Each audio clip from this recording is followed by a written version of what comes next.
Bunu deyirəm bir vurğu ilə. Diqqət, bir təhlükə var. Təhlükə nədir?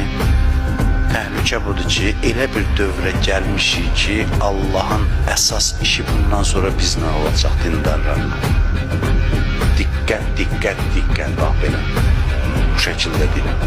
Məndən demək. Allah bugündən sonra möminlərin yaxasından yapışacaq. Məndən demək. Allahın bundan sonra bizdən gözləntisi çox olacaq. Allahın imtihanlarına hazır olun. Qarşıda ağır imtihanlar var. Bəlkə də mənə qulaq asanlar bir öyrəşməmişdir bundan belə sözlər eşidir. Amma mən deyiniyim ki, mən qorxutmuram, məsələ ciddidir. Mən heç kəsi qorxutmuram, məsələ çox ciddidir.